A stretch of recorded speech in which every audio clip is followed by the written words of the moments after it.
Welcome back. फिर से हाजिर हूं आपके सामने नेक्स्ट परफॉर्मेंस के लिए, जो हमने जहां से छोड़ा था उसी से आगे स्टार्ट करेंगे। ठीक है दोस्तों, चलते हैं अपने टॉपिक पे। हमने लास्ट रेशियो जो डिस्कस किया था वो किया था नेट प्रॉफिट रेशियो। ठीक है, आज हम पढ़ेंगे आगे अपने पूंजी या विनियोग, पूंजी या विनियोग पर आधारित अनुपात, पूंजी या विनियोग पर आधारित अनुपात, यानी बेस्ड ऑन कैपिटल और इन्वेस्टमेंट, बेस्ड ऑन कैपिटल और इन्वेस्टमेंट। चलो करते हैं डिस्कस आगे। फर्स्ट रेशियो कौन सा है इसमें? फर्स्ट अपना होगा रिटर्न ऑन कैपिटल एम्प्लॉयड। ठीक है, रिटर्न ऑन कैपिटल एम्प्लॉयड भी बोल सकते हो या return on investment, return on investment, इसको आप बोल सकते हो विनियोजित पूंजी पर प्रत्याय, बोल सकते हो आप विनियोजित पूंजी पर प्रत्याय, रिटर्न ऑन कैपिटल एम्प्लॉयड। ठीक है, फॉर्मूला क्या हो जाएगा इसका दोस्तों? फॉर्मूला हो जाएगा profit before interest and tax, profit before interest and tax divide capital employed multiply 100। Profit before interest and tax divide capital employed multiply 100 equal to return on capital employed. ठीक है, इस profit before interest and tax का जो system था वो मैंने आपको last class में बताया था। आफ्टर को बिफोर बनाना, बिफोर को आफ्टर बनाना। ठीक है, तो चलो इसको हम लोग और क्या बोल सकते हैं? इसको शॉर्ट में हम लोग बोल सकते हैं PBIT, profit before interest and tax divide capital employed, यानी PBIT upon capital employed into 100। Last class में हम लोगों ने कैपिटल एम्प्लॉयड को भी डिस्कस किया था कि किस प्रकार से हम लोग कैपिटल एम्प्लॉयड कैलकुलेट कर सकते हैं। ठीक है, चलते हैं आगे। इसका सेकंड लेते हैं हम लोग। सेकंड है अपना return on share holder, return on share holder, return on share holder, यानी स्वामियों के कोषों पर प्रत्याय, रिटर्न ऑन शेयर होल्डर, स्वामियों के कोषों पर प्रत्याय। फॉर्मूला क्या होगा? Profit after interest and tax divide share holder fund multiply 100। Profit after interest and tax divide share holder fund into 100 क्या आ जाएगा? Return on share holder fund, return on share holder fund या return on share holder, profit after interest and tax divide share holder fund into 100। कोई दिक्कत इसमें? Share holder fund पहले मैंने एक ratio बताया था आपको, डेब्ट इक्विटी रेशियो, डेब्ट इक्विटी रेशियो, और कहा था कि वो अकेला रेशियो आपके 5 रेशियो क्लियर करेगा। कहा था ये रखा शेयर होल्डर फंड्स का मींस आईएल। क्या हम लोग यहां आईएल को यूज कर सकते हैं? आया कुछ दिमाग में? आ रहा है ना? तो ये वही चीज है जो हमने पीछे पढ़ी थी। ठीक है, आगे चलते हैं। तीसरा, समता अंशों के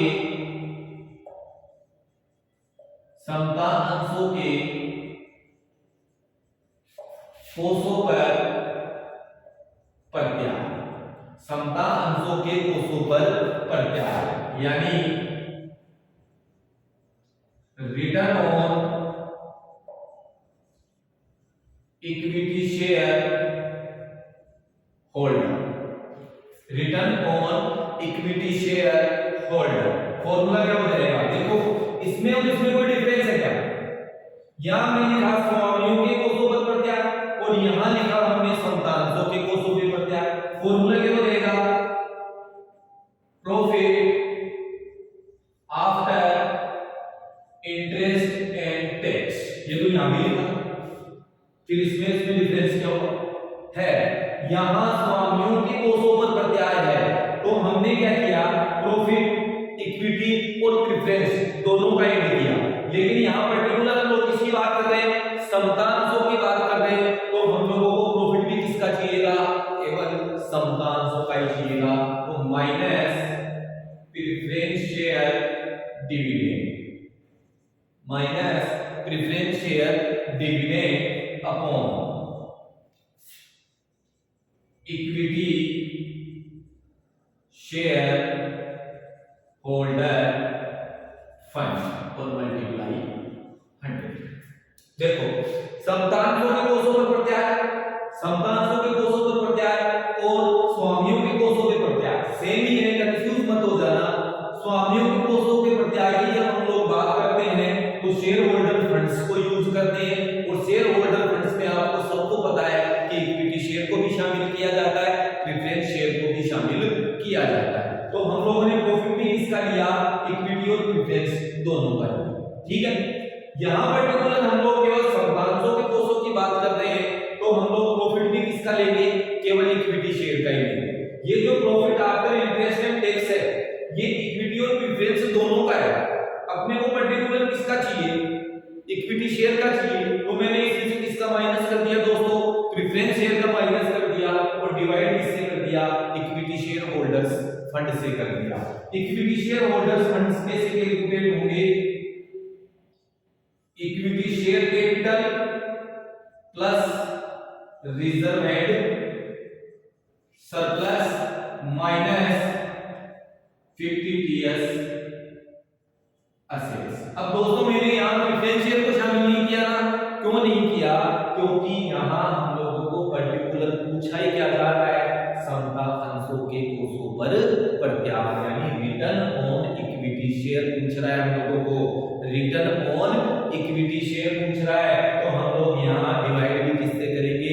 इक्विटी शेयर होल्डर फंड से ही करेंगे। ठीक है, ये हो गया अपना थर्ड। नंबर फोर्थ है अपना कुल संपत्तियों पर प्रत्याय।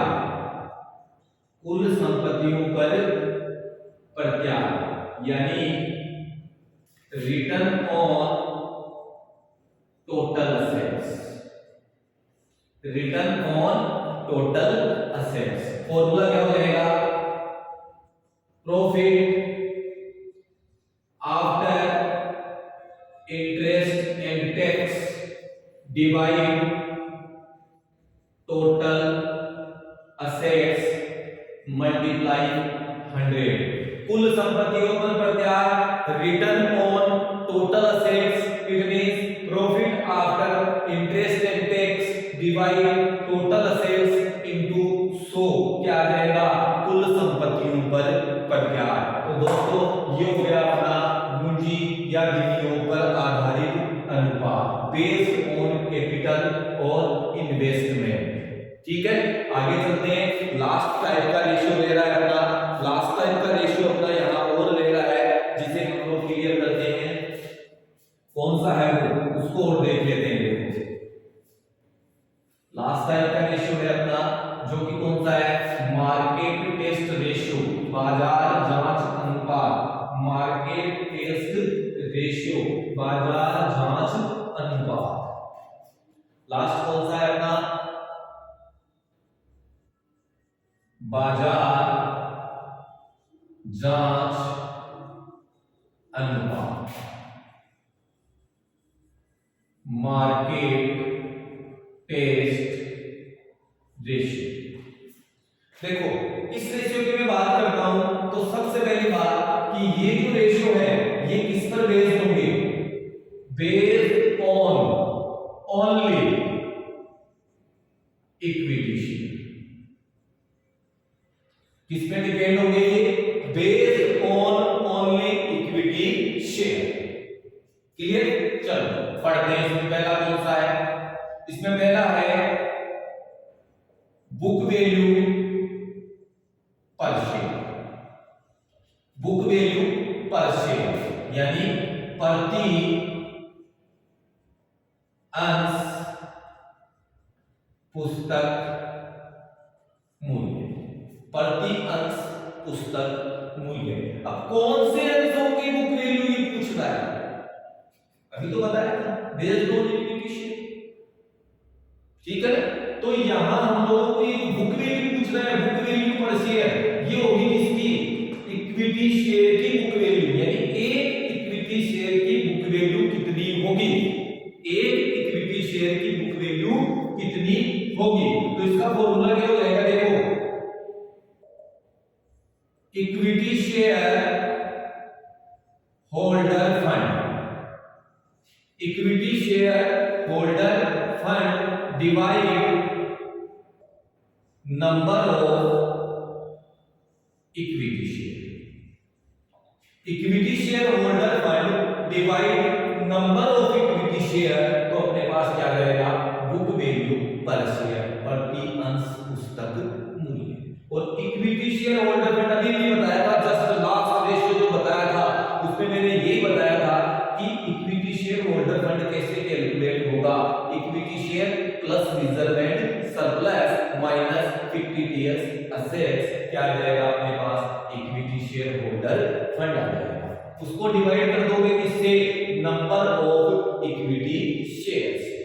ठीक है, आगे चलते हैं, सेकंड देखते हैं हम लोग, earning per share, earning per share क्या पूछ रहा है, earning per share, it means प्रति अंश अर्जन, प्रति अंश अर्जन।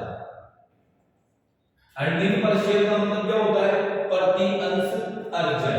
इसका फॉर्मूला क्या हो जाएगा,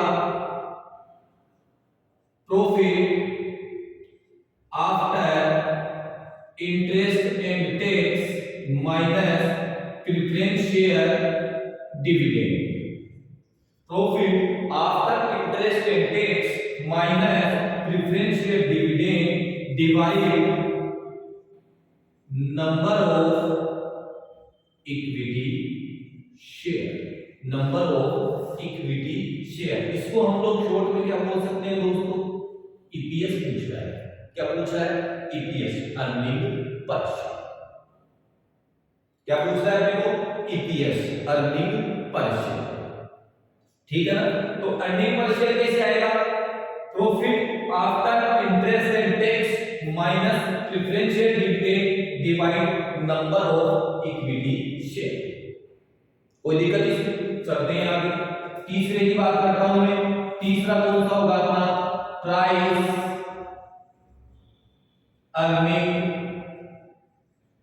रेशियो, प्राइस अर्निंग रेशियो, ठीक है। प्राइस अर्निंग रेशियो का मतलब क्या होता है, मूल्य अर्जन अनुपात। प्राइस अर्निंग रेशियो का मतलब क्या होता है, मूल्य अर्जन अनुपात। क्या फॉर्मूला होगा इसका, मूल्य अर्जन अनुपात का फॉर्मूला क्या होगा, मूल्य अर्जन अनुपात का सीधा सीधा फॉर्मूला है market price per share upon earning per share, market price per share upon earning per share. क्या मैं इसको ऐसे लिख सकता हूं क्या, MPS upon EPS, market price per share upon earning per share, market price per share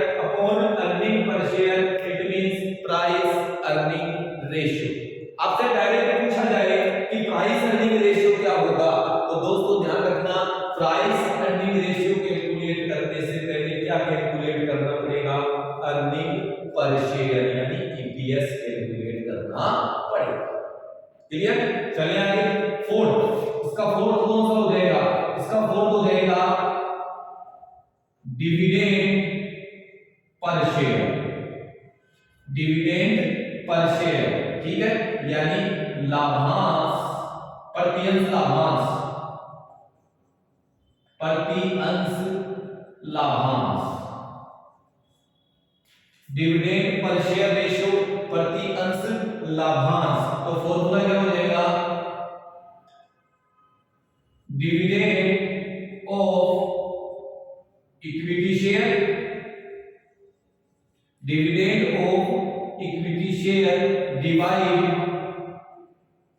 number of equity share, dividend of equity share divide number of equity share. क्या आ जाएगा अपने पास, डिविडेंड पर शेयर, जिसको मैं बोल सकता हूं DPS.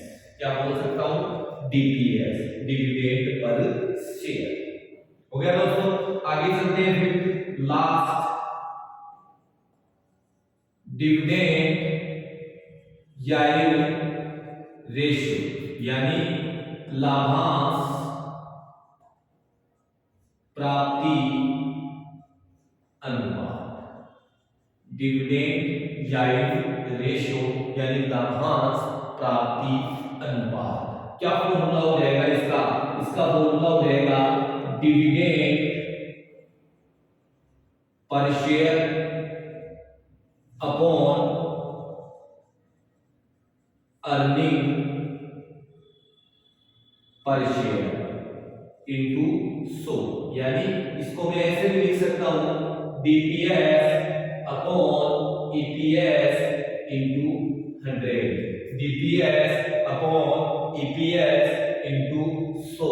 क्या आ जाएगा, डिविडेंड याइल्ड रेशियो, डिविडेंड यानी लाभांश, याइल्ड मींस प्राप्ति, रेशियो मींस अनुपात, लाभांश प्राप्ति अनुपात, डीपीएस अपॉन ईपीएस इंटू 100।